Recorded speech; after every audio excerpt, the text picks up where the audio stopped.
नमस्कार, मैं सुनीता कथा मंथन में आप सबका स्वागत करती हूँ। कथा मंथन में आज सुनिए मुंशी प्रेमचंद्र जी द्वारा रचित एक छोटी सी कहानी निर्वासन। परशुराम, वहीं दलान में ठहरो। मर्यादा, क्यों? क्या मुझ में कुछ छूत लग गई है? परशुराम, पहले यह बताओ, तुम इतने दिनों से कहाँ रही, किसके साथ रही, किस तरह रही और फिर यहाँ किसके साथ आई? तब विचार करके देखा जाएगा। क्या इन बातों को पूछने का यही वक्त है? फिर अवसर ना मिलेगा। परशुराम, हाँ यही बात है। तुम स्नान करके नदी से तो मेरे साथ ही निकली थी, मेरे पीछे पीछे कुछ देर तक आई भी, मैं पीछे पीछे फिर कर तुम्हें देखता जाता था, फिर एकाएक तुम कहाँ गायब हो गई? मर्यादा, तुमने देखा नहीं? नागा साधुओं का एक दल सामने से आ गया, सब आदमी इधर उधर दौड़ने लगे, मैं भी धक्के खाकर जाने किधर चली गई, जरा भीड़ कम हुई, तुम्हें ढूंढने लग गई, बासु का नाम ले लेकर पुकारने लगी और तुम थे कि दिखाई ही नहीं पड़े। तो अच्छा फिर? मर्यादा, तब मैं एक किनारे बैठकर रोने लगी। कुछ सूझ नहीं पड़ता था कि कहाँ जाऊं, किससे कहूं। आदमियों से डर लगता था। संध्या तक वहीं बैठी रोती रही। परशुराम, इतना तूल क्यों देती हो? वहां से फिर कहाँ गई? संध्या को एक युवक ने आकर मुझसे पूछा, तुम्हारे घर के लोग कहीं खो तो नहीं गए? मैंने कहा हाँ। तब उसने तुम्हारा नाम, पता, ठिकाना पूछा। उसने सब एक किताब पर लिख लिया और मुझसे बोला, मेरे साथ आओ, मैं तुम्हें तुम्हारे घर भेज दूंगा। कौन था वह आदमी? वहां की सेवा समिति का स्वयं सेवक था। तो तुम उसके साथ बोली? और करती क्या? वह मुझे समिति के कार्यालय में ले गया। वहां एक शामियाने में एक लंबी दाढ़ी वाला मनुष्य बैठा हुआ कुछ लिख रहा था। वहीं उन सेवकों का अध्यक्ष था और ही कितने सेवक वहां खड़े थे। उसने मेरा पता ठिकाना रजिस्टर में लिखकर मुझे एक अलग शामियाने में भेज दिया, जहां पता नहीं कितनी ही खोई हुई स्त्रियां बैठी हुई थी। परशुराम, तुमने उसी वक्त अध्यक्ष से क्यों ना कहा कि मुझे पहुंचा दीजिए? मर्यादा, मैंने एक बार नहीं सैकड़ों बार कहा, लेकिन वह यह कहते रहे कि जब तक मेला ना खत्म हो जाए और सब खोई हुई स्त्रियां एकत्र ना हो जाए, मैं भेजने का प्रबंध नहीं कर सकता। ना तो मेरे पास इतने आदमी हैं और ना ही इतना धन। तुम्हें धन की क्या कमी थी?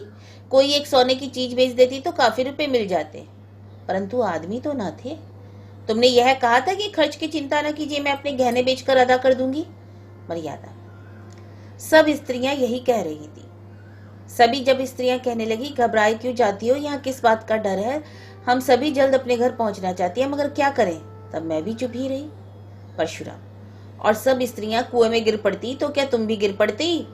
मर्यादा, जानती तो थी कि यह लोग धर्म के नाते मेरी रक्षा कर रहे हैं, कुछ मेरी नौकरी या मजदूर तो है नहीं, फिर आग्रह किस मुंह से करती? यह बात भी है कि बहुत सी स्त्रियों को वहां देखकर कुछ तसल्ली हो गई। ओह परशुराम, इससे बढ़कर तस्कीन की क्या बात हो सकती थी? अच्छा, वहां के दिन तस्कीन का आनंद उठाती रही, मेला तो दूसरे ही दिन उठ गया था। मर्यादा, रात भर में स्त्रियों के साथ उसी शामियाने में रही।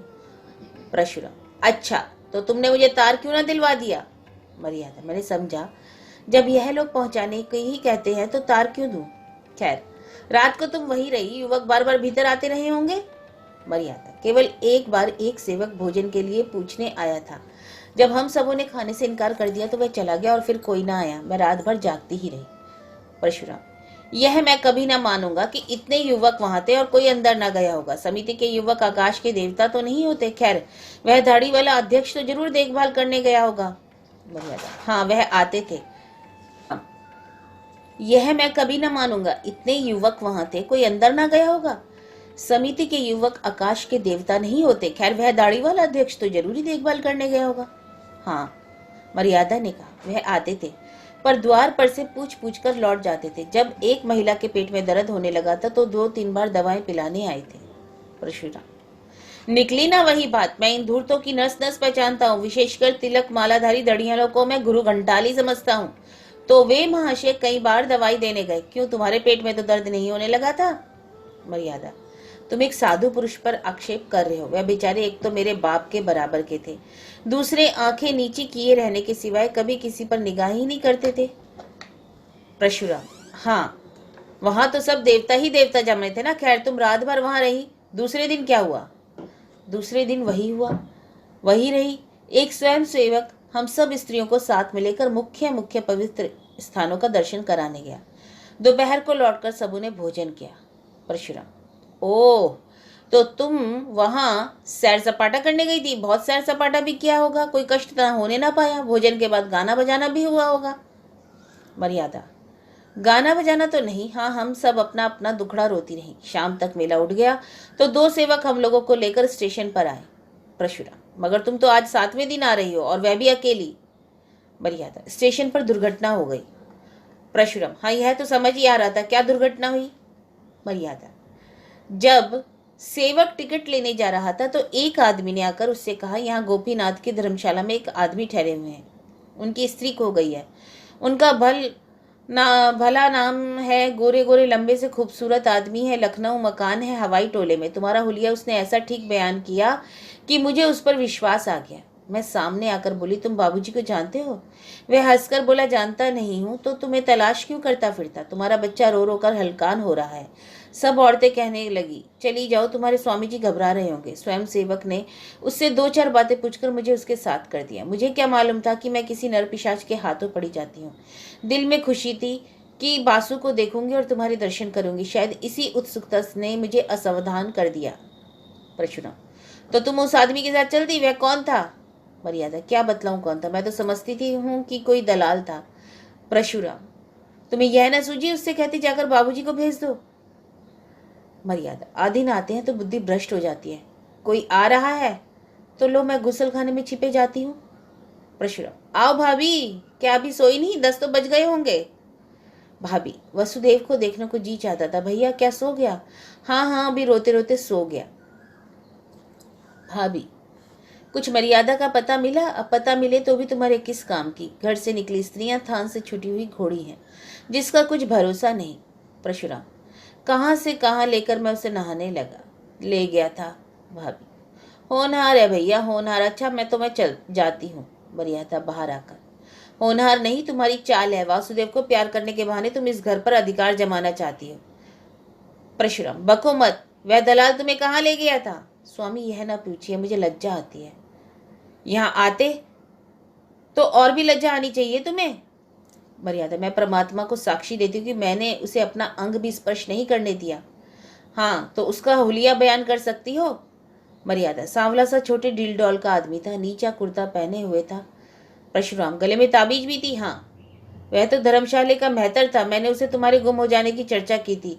वह उस दुष्ट ने स्वांग रचा? मर्यादा: मुझे तो वह कोई ब्राह्मण मालूम होता था। नहीं, मेहतर था। वह तुम्हें अपने घर ले गया? हाँ, उसने मुझे तांगे पर बैठाया और एक तंग गली में एक छोटे से मकान के अंदर ले जाकर बोला, तुम यहीं बैठो, तुम्हारे बाबूजी यहीं आवेंगे। अब मुझे विदित हुआ कि मुझे धोखा दिया गया। रोने लगी। वह आदमी थोड़ी देर बाद चला गया। एक बुढ़िया ने आकर मुझे भांति भांति के प्रलोभन दिए। सारी रात रो रो कर काटी। दूसरे दिन दोनों फिर मुझे समझाने लगे कि रो रो कर जान दे दोगी, मगर यहाँ कोई तुम्हारी मदद को ना आवेगा। तुम्हारा एक घर छूट गया है, हम तुम्हें उससे कहीं अच्छा घर देंगे, जहाँ तुम सोने को एक कौर खाओगी और सोने से लद जाओगी। तब मैंने देखा कि यहाँ से किसी तरह नहीं निकल सकती, तो मैंने भी एक कौशल करने का निश्चय किया। परशुराम: खैर, सुन चुका। मैं तुम्हारा ही कहना मान लेता हूँ कि तुमने अपने सतीत्व की रक्षा की, पर मेरा हृदय तुमसे घृणा करता है। तुम मेरे लिए वहां से नहीं निकल सकती जो पहले थी। इस घर में अब तुम्हारे लिए कोई स्थान नहीं। स्वामी, यह अन्याय न कीजिए। मैं आपकी वही स्त्री हूँ जो पहले थी। सोचिए मेरी क्या दशा होगी।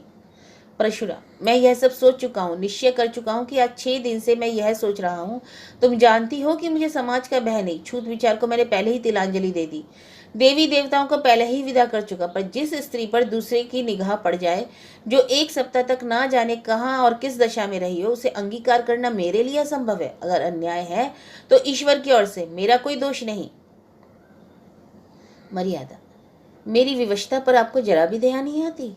परशुराम: जहाँ घृणा है वहाँ दया कहाँ? मैं अब भी तुम्हारा भरण पोषण करने को तैयार हूँ। जब तक जीऊंगा तुम्हें अन्न वस्त्र का कष्ट ना होगा, पर तुम मेरी स्त्री नहीं हो सकती। मर्यादा: मैं अपने पुत्र का मुंह ना देखूं? अगर किसी ने स्पर्श भी किया हो मुझे तो? परशुराम, तुम्हारा किसी अन्य पुरुष के साथ क्षण भर भी एकांत में रहना तुम्हारी पतिव्रता को नष्ट करने के लिए बहुत है। यह विचित्र बंधन है, रहे तो जन्म जन्मांतर तक रहे, टूटे तो क्षण भर में टूट जाए। तुम ही बताओ, किसी मुसलमान ने जबरदस्ती मुझे अपना उच्चिष्ट भोजन खिला दिया होता तो तुम स्वीकार करती? वह दूसरी बात है। परशुराम, नहीं, एक ही बात है। जहाँ भावों का संबंध है वहां तर्क और न्याय से काम नहीं चलता। यहाँ तक अगर कोई कह दे कि तुम्हारे पानी को मेहतर ने छू दिया है, तब भी उसे ग्रहण करने से तुम्हें घृणा आएगी। अपने ही दिल में सोचो कि तुम्हारे साथ न्याय कर रहा हूं या अन्याय। मर्यादा, मैं तुम्हारी छुई चीजें ना खाती, तुमसे पृथक रहती, पर तुम्हें घर से ना निकाल सकती थी। मुझे इसलिए ना दुत्कार रहे हो कि तुम घर के स्वामी और मैं इसका पालन करता जाऊं। परशुराम, यह बात नहीं, मैं इतना नीच नहीं हूं। मर्यादा, तो तुम्हारा यही अंतिम निश्चय है? हाँ, अंतिम। मर्यादा, जानते हो इसका परिणाम क्या होगा? जानता भी हूं और नहीं भी जानता। मर्यादा, तो मुझे वासुदेव को ले जाने दोगे? वासुदेव केवल मेरा पुत्र है। मर्यादा, एक बार उसे प्यार कर लेने दोगे? अपनी इच्छा से नहीं, तुम्हारी इच्छा हो तो दूर से देख सकती हो। मर्यादा, तो जाने दो, ना देखूंगी, समझ लूंगी कि विधवा हूं और बांझ भी। चलो चलो मन, अब इस घर में तुम्हारा निभाने चलो, जहां भाग्य ले जाए।